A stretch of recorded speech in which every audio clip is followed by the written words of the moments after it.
Hi, everybody. Thank you for being here. Thank you to Congressman Crenshaw for making this remarkable thing. Will you give him an ovation, because he really deserves a huge thanks. All right. Well, I'll have to ask the inevitable. If you've seen anything from Prager, you say yes or something. Okay, I got the message. I'm glad. So I want to speak to your mind, because I believe that the mind is the most powerful, should be the most powerful part of our thinking. I want to address the question, how do we make the case for America and for its distinctive value system? So we have a distinctive value system, and I always wondered, how in a sentence can I explain what America stands for? Because the great problem of the last generation is, really two generations.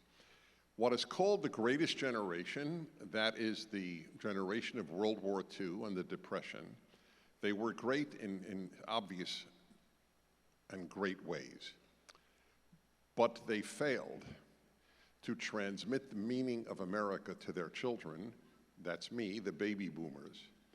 My generation was not raised, in general, there are of course exceptions, with what it means to be an American. I'm giving you the genesis of the problem in America today. People forgot what we stand for. And when you don't transmit what you stand for, you lose your nation, your religion, whatever it is, your ideology. Every generation must be taught it brand new, because every generation is brand new. They felt that their children would have their values just by being born in America, the freest country ever made in history. It was a terrible mistake. When I went to Columbia University in the 1970s, it was common to see America spelled with a K, because too many of my generation thought America was fascist, even in the 1970s. These were the children of people who fought for America and liberty in World War II. So I've always wondered, how can we make the case briefly? And I figured it out one night, many years ago, when I was taking, in those days people used coins and paper money more. I emptied my pockets, and I looked at the coins, and I realized, holy crow, the answer to what America stands for is on every coin and every banknote. And I've dubbed it the American Trinity. And they are liberty, e pluribus unum, and in God we trust. No other country has that Trinity. If you just remember those three, you will be able to explain America to your peers, to your children, and to opponents. This is what we uniquely stand for. So let me review them, because if you understand them, everything else becomes clear. And please understand, this is the key. We are living through the greatest threat to the American experiment, to the American Revolution in American history. I'm sorry to tell you this. This is falling on your generation if you are young. And you will have to fight to keep America, America. There is a vast number of people in this country, virtually all the elites in education, in medicine, in the arts, in media, who want to undo the American Revolution and replace it with the French Revolution. One way of understanding the modern world, that is since the late 18th century, is two revolutions, 1776, the American, 1789, the French. They are opposite revolutions, and the French Revolution has always been winning. Which brings me to number one, liberty. So the French Revolution was equality, liberty, fraternity. But they really emphasized equality. We didn't. We believe that all men are created equal. That's a given. We are all created in God's image. That is a given. However, the end of equality means the end of liberty.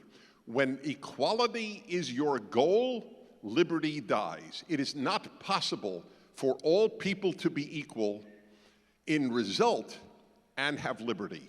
Some people have more talent, some people have more health, some people have more luck, more, you name it. Life is not built in that way. So when you want everyone equal in result, you must deprive them of liberty.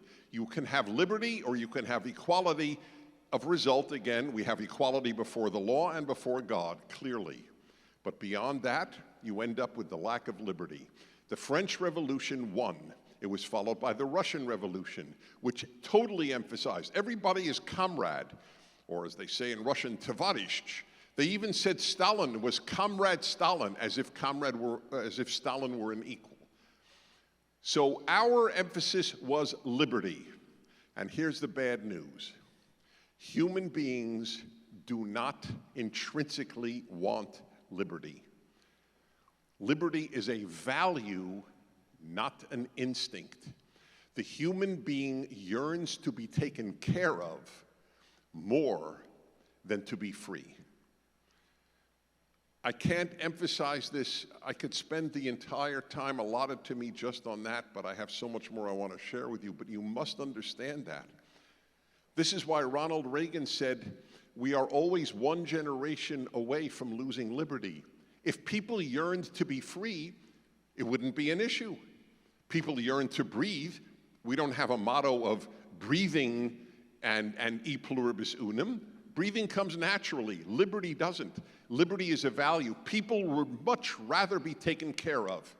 In fact, as we learned in the last 2 years, a lot of people would rather follow orders than be free. That's the lesson of the last 2 years and what has happened after the lockdowns, the irrational lockdowns. How ironic, only one Western country remained free, Sweden. I never would have predicted it, that I would look to Sweden as a model of liberty and not to America, only shows two things. One, I care about truth, and two, you never know what will happen in life. But Sweden showed us the way. It didn't lock down. Every single kid went to school every single day of COVID. Not one died. No teachers died. Every kid under 16 went to school. We screwed our younger generation. There are more depressed kids, more suicides among young people in America than ever in its history, thanks to the awful, unscientific, immoral lockdowns and closing of schools, led by teachers of all people. Because teachers' unions care about kids like communists care about workers. They use kids, but they don't care about kids. These are very dark things I'm telling you. However, let me just tell you, as a religious person, it is a sin to despair. You have to know how bad the situation is, but you cannot let it get you down. It should encourage you to fight. If they could storm Normandy Beach against Nazi machine guns on behalf of liberty in America, you can fight for liberty in America without any machine guns facing you, okay? Let that be the model.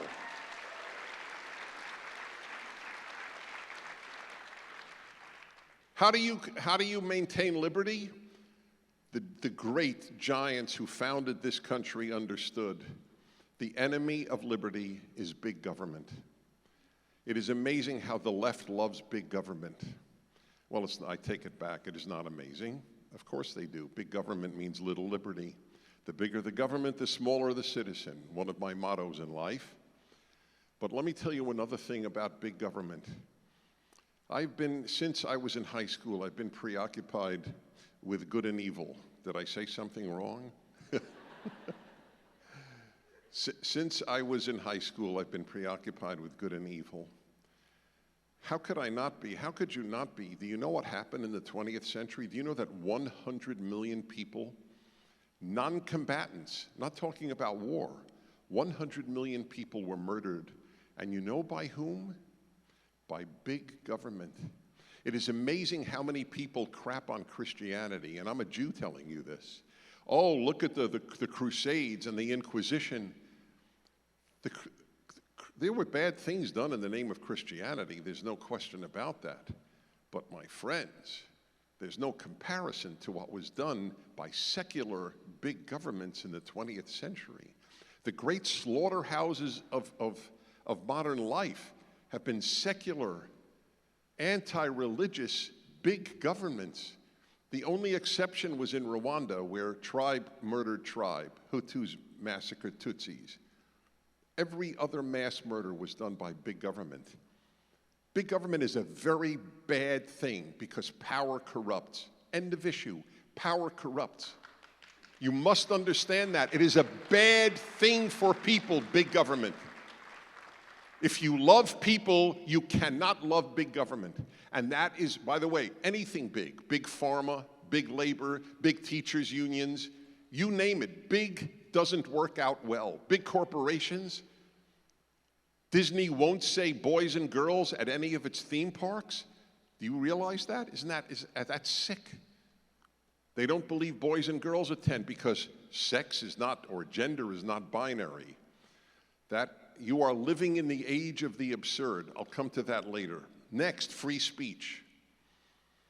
Liberty is rooted in freedom of speech, and the left hates free speech. There is no example in history of the left in power allowing free speech. It doesn't exist. Liberals allow free speech, but unfortunately, liberals are weak. Liberals only know one thing: they're not conservatives. But they should know the bigger thing: they're not leftists.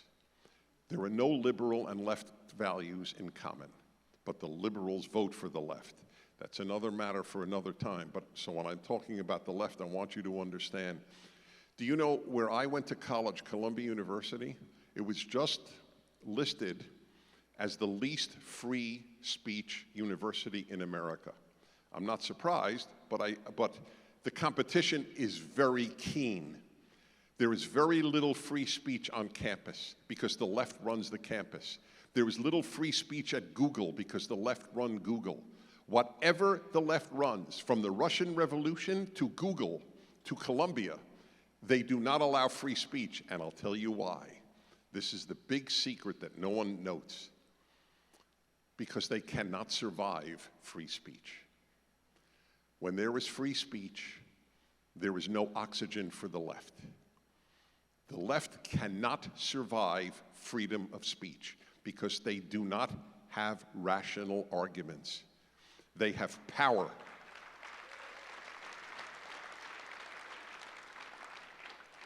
Number two, e pluribus unum, from many one. Our founders believed that the only way America could survive, because America is not an ethnicity, America is not a race, America is an idea. And the only way we can survive having a country of many races, nationalities, religions, is if people all identify as American. That is the motto of this country, from many one. When they say diversity is our greatest strength, they don't really mean it. Diversity is only a great strength if the diverse are unum, are one as Americans. But the left is dividing Americans as never before. You're not an American, you're a black, you're a Hispanic, you're a woman, you're a man, you're a gay, you're a straight. That is the way in which they divide us. They don't believe in unum. In fact, they loathe the idea of a melting pot. They say diversity is our greatest strength. How about this? They also say, why aren't we more like the Scandinavian countries? I remember a New York Times article, Denmark, Norway, Sweden, Finland, they're much higher on the happiness scale than the United States. Well, how's this for a little secret? They're the least diverse countries in the Western world. Virtually everybody in Sweden, Norway, Denmark, and Finland is white, is from a Christian background, and speak the exact same language. Yes. Now we don't. So it's very easy for those countries to be happy. Diversity is a challenge. It's only a strength if we all identify as American. And that is what they are shattering. How many colleges won't even show the American flag because it's a symbol of racism, one of the great lies of history. So let me tell you something to answer this, oh, we're a country built on slavery and so on. The United States was like every other society in the history of the world. It had slavery. There is no society in the history of the world that did not have slavery.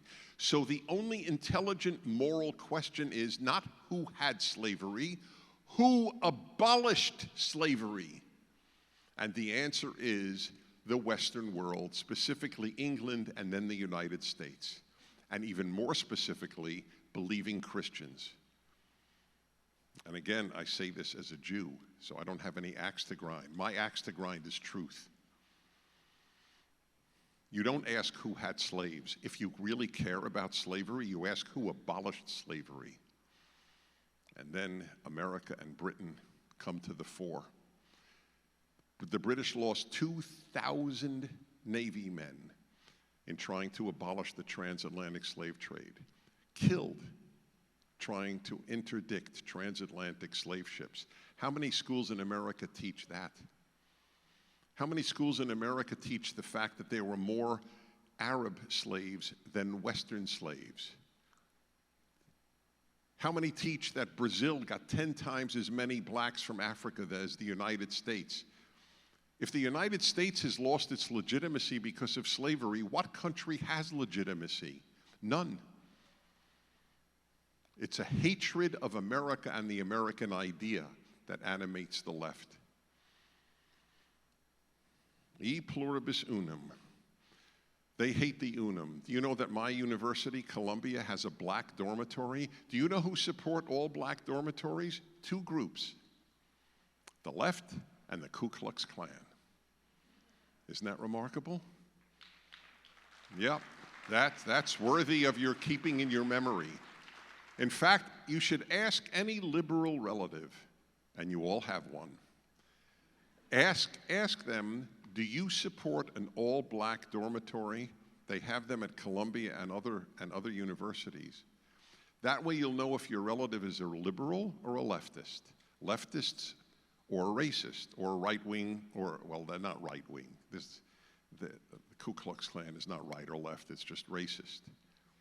But just ask them that. Then you'll know if they're a liberal or a leftist. Do you support all black dormitories? It is an astonishing thing that this is considered good. When I grew up, racial integration was the liberal ideal. Racial segregation was the evil. But now, like everything else, it's all upside down. Hot is cold, and right is left, and 2 and 2 is 5, and men menstruate. Yes. You know, I said that. You should see this. It went viral on YouTube. I was on Bill Maher's show exactly 3 years ago next month. And he was talking about how Donald Trump is a liar and so on. And I said, you know, compared to the left, the left is a much greater source of lies. So Bill Maher looks at me and goes, well, what are you talking about? I said, well, I'll give you 2 examples. One is they say that America's systemically racist. That's a lie. I didn't add then, the only systemic racism comes from the left, but it doesn't matter. America is not systemically racist, it is a big lie. And he said, what else? I said, you could see this on YouTube. And then I said, oh, they say men menstruate. And he starts to laugh at me. He says, what are you talking about? I never heard that in my life. Who says men menstruate? And the entire audience laughed at me, the entire panel laughed at me, and Bill Maher laughed at me. This is just 3 years ago, and they laughed at me saying the left says men menstruate. They didn't get the message yet. Within 1 year, no one laughed if you said the left says men menstruate. That's how quickly lies take root in the United States when the New York Times and CBS and NBC and ABC and NBC and NPR and so on, when they all line up to say the same thing. The ability of people to say the opposite of what they believed a year earlier is apparently unlimited. It took that little time from when I was laughed at on Bill Maher's show for saying the left says men menstruate to now the whole left saying men menstruate. It didn't take long. That is the ease with which people can be brainwashed. It is very scary. There is nothing they could say that isn't now believed. The Oregon Education Department announced that the concept of one right answer in math is white supremacist. Oregon Education Department, look it up. Just saying that 2 and 2 is 4 and nothing else, you have now engaged in white supremacy, which of course is the ultimate dismissal of blacks. What are you saying? Blacks don't say 2 and 2 is 4? That's why I said the only systemic racism in America is on the left. And finally, in God we trust. Rights do not come from man, they come from the Creator. That's in the Declaration of Independence.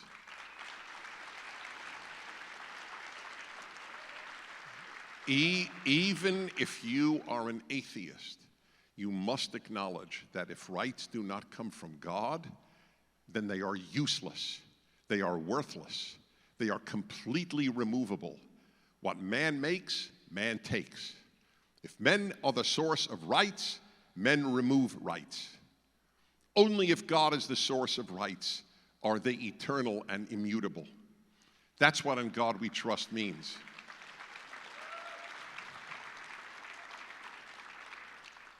So remember this. Remember I said the bigger the government, the smaller the citizen? Here's another one.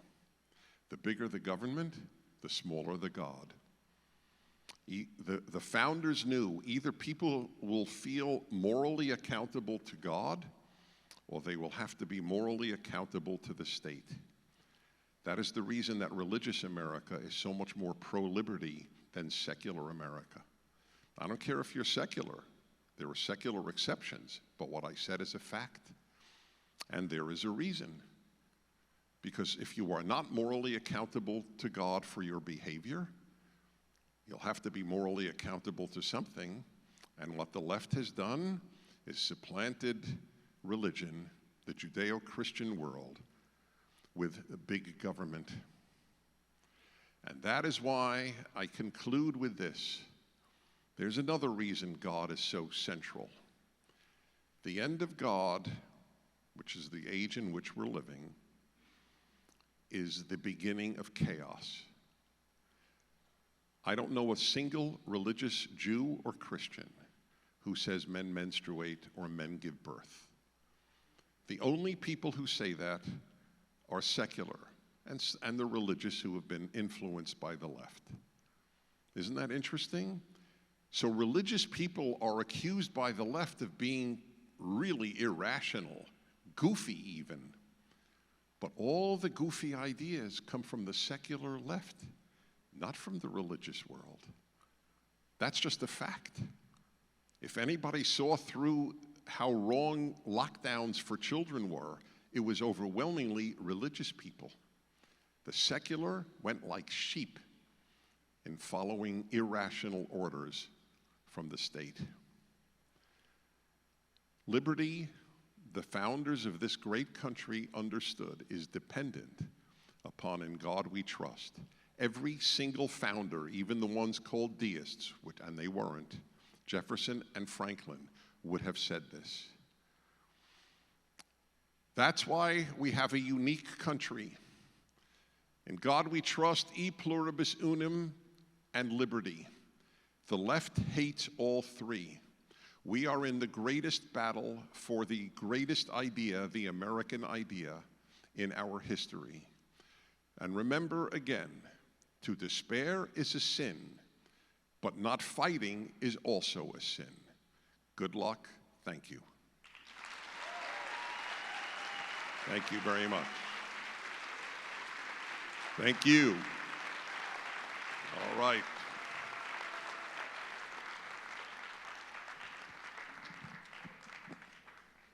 Okay, we'll take, so all I ask, I don't care if you say a question or a comment. I just care that you be brief so I can take as many as possible in the time remaining.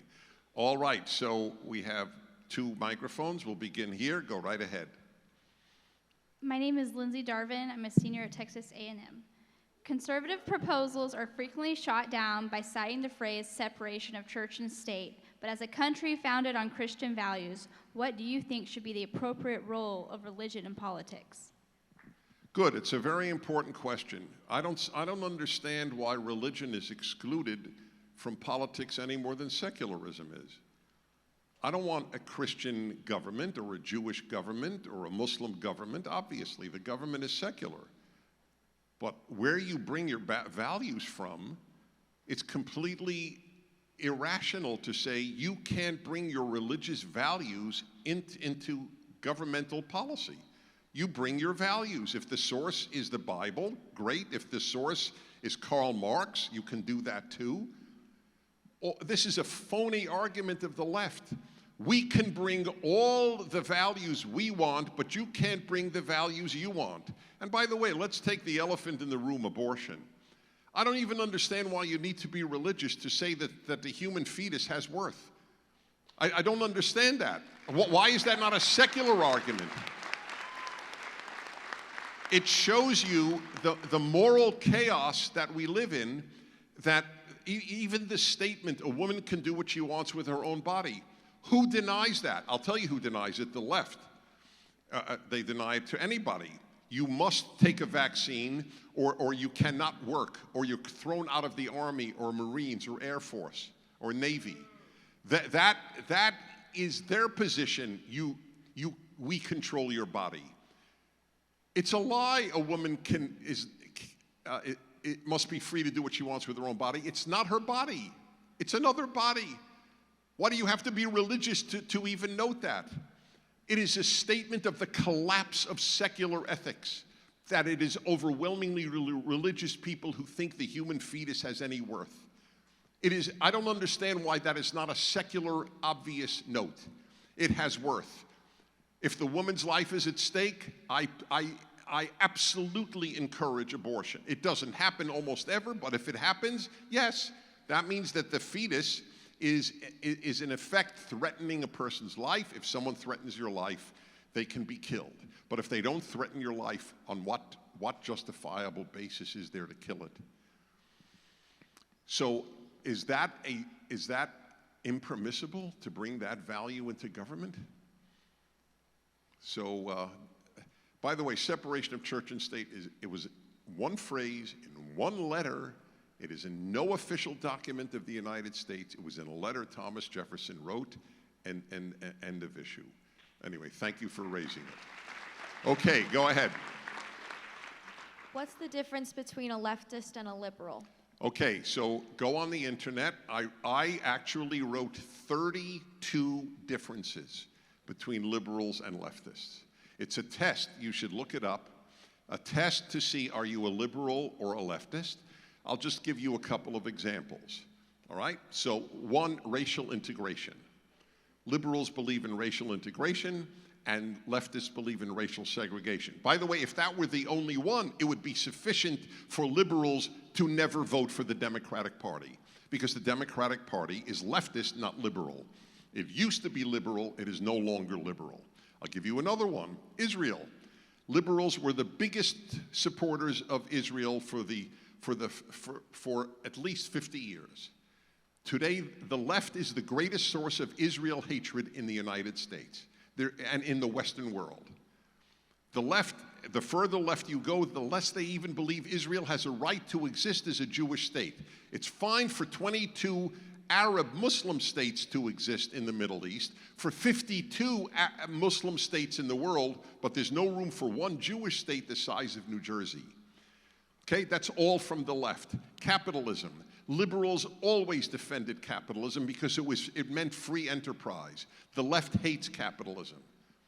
There were 29 others in that article. Okay? Free speech. Free speech. Liberals are for free speech. The left is not. That's 4. Thank you for asking. Yes? Hi, my name is Bethel Rushton. I'm from Gilbert, Arizona. And I was wondering, what's your favorite classical book and why? Say it again. It was hard to hear because all the speakers are facing you. Say it again. What's your favorite classical book and why? What is my favorite classical book? Yes.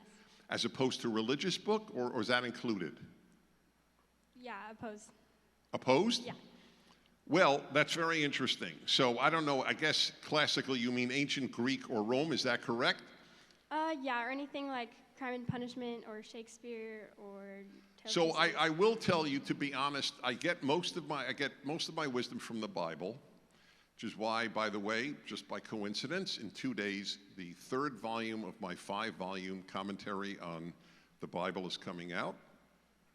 And thank you. It is the 10-year project. We have no wisdom. I'll talk about that in a moment. We have no wisdom because we have no Bible.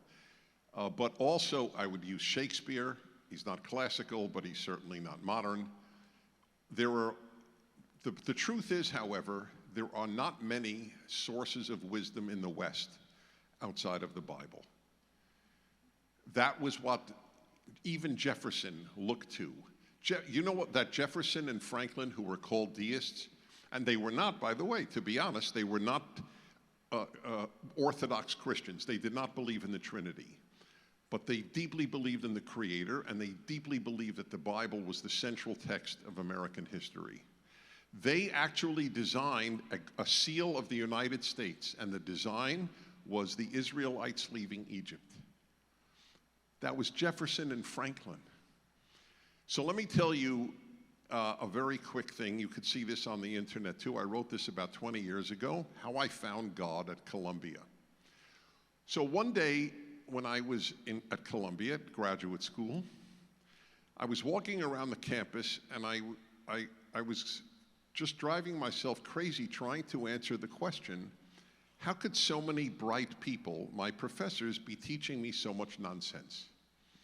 Because this is not new. There's more nonsense today, but it started then. I was taught that men and women are basically the same in the 1970s. Now you're taught men and women don't exist. So it's gone beyond that. However, I was taught that. I was taught that America and the Soviet Union were moral equivalents. And then I had the only epiphany of my life. Epiphany means out of nowhere, something entered my brain. As a kid, till I was 19, I attended yeshiva. Yeshiva is a religious Jewish school. Half the day was in Hebrew and half the day was in English. So it was very intense education. So in 1st grade, we would say one of the Proverbs, I think it's from Proverbs, it might be from Psalms. But anyway, we would say a biblical phrase in Hebrew every single morning. Reshit Chochmah Yirat Adonai. Wisdom begins with fear of God. And that answered the deepest question of my life. Why is there so much nonsense at Columbia? And then I got the answer. The reason there is so much nonsense, the reason there is no wisdom at Columbia or any other university, virtually any other, is that there is no God at Columbia. And that 2,000-year-old proverb came to be true. Wisdom begins with fear of God. The godless world, name one, here's a great challenge, name one secular institution that offers wisdom. What? The church is not secular. Okay. No problem. I'm glad you're sorry. That speaks well for you. That's right. There is none. There is not a single secular institution that has not been morally and intellectually corrupted. Isn't that fascinating? There are wonderful secular individuals, but there are wonderful individuals who believe in Wiccan. I mean, there's wonderful individuals everywhere, and there are bad individuals everywhere. But there's no secular institution that offers wisdom. A long answer to a short question, thank you. Yes? Hi, Mr. Prager. Hi. I am very honored and blessed. Feel very blessed that you're Thank here. you. So thank you so much. Listening to your lectures along with Daily Wire lectures have gotten me through master's program and has helped me through all that, especially going through the arts program, visual arts program. My question to you as a professional artist, how should I go about my studio practice keeping the beauty of God within my practice? I know going through the academic program, they were very much about not wanting God. They didn't want to talk about it. If you spoke about it, then you weren't taken seriously. So I would like to hear your thoughts about how I can keep that idea and the beauty of God within my practice. The arts world is the most dramatic example of my theory in life, and I debated even talking to you about it, but I would have needed an hour at least. I have a list, though, of 20. I could list 30. Everything the left touches, it destroys. There is no exception to that rule. Everything. And the arts were the first. The arts, we have a great video up at PragerU on modern art. You should see it. It's 5 minutes, and a great artist gave the video, Robert Florzak. I know music much better than the visual arts, so I'll use a music example. The notion of atonal music. Music is defined essentially by harmony, melody, and tonality. If you drop them, you don't have music. You have musical sounds, but not music. And the secular music world started with atonal music in the early 20th century. It's essentially, with rare exceptions like Berg's violin concerto, but it is with almost no exception noise. And the visual arts, also noise. The New York Times covered on front page of its art section a few years ago a museum exhibition in the Netherlands, and this was what it was called: giant turds. Poop. Front page, New York Times art section. Gigantic, much larger than human, sculpted poop, excrement. You have no idea how much scatological art there is in the arts world. Poop, menstrual blood, urine. They're big on that because everything the left touches, it destroys. It is pure chaos. Beauty is ugly. Ugly is beautiful. You've got a real challenge to incorporate the holy, which is the only basis of beauty. That is why we had such great music and great art in a much more religious age. Good luck. Yes. Hi, I'm Zach from Utah, and I have a podcast about fishing that is called Hook 'em High, and you're welcome to come fishing with us anytime you'd like. But I was wondering, what advice do you have that we could do to make it grow and become bigger? Advice that I have that you could make your podcast grow? Advice, yes, to make our podcast grow. Yeah. So, okay. I have an answer. Believe it or not. I've asked myself all my life, because I conduct orchestras. I'm very involved in music. So all of my life, listening to different conductors and different pianists play the exact same pieces, it was a real riddle to me. Why do I prefer this conductor's Beethoven's Third to this conductor's Beethoven's Third? They're both playing the exact same notes. So why do I prefer this guy or this woman? This pianist, they're both playing the same Mozart piano sonata. This really puzzled me, and I came to an answer only about 10 years ago. The answer is, this one held my interest more than this one did. The trick to all communication in life is it has to be interesting. So I don't care if the podcast is about fishing or about God or about anything. You must hold people's interest. I remember in high school thinking and in college thinking about a teacher or any given teacher who was very boring. And I remember asking myself, does he think he's interesting? Does he find himself interesting? Is he keeping his own interest? That's what you have to be. Not do I like it, meaning you. Will this hold people's attention? Then you'll succeed. Thank you. Thank you. So I see 0, 0, 0. Is this our time? So everybody listen, this was a great joy. This is a massive undertaking of Dan Crenshaw. Very few congressmen are doing what he is doing and things like this, and it is a tremendous testament to his commitment to these values. And I ask you to fight. We are helping you fight, in our case with PragerU, in my case with my own writings, with Daily Wire is doing magnificent. We're not the only people who are doing wonderful work. Thank God we're not. But don't despair. There are so many of you. And one final word, come out of the closet. Do not hide as conservative or as religious. You will lose some friends, but you will gain real friends who share your values, and that's what friendship is about. Thank you very much. Thank you. Thank you. Thank you.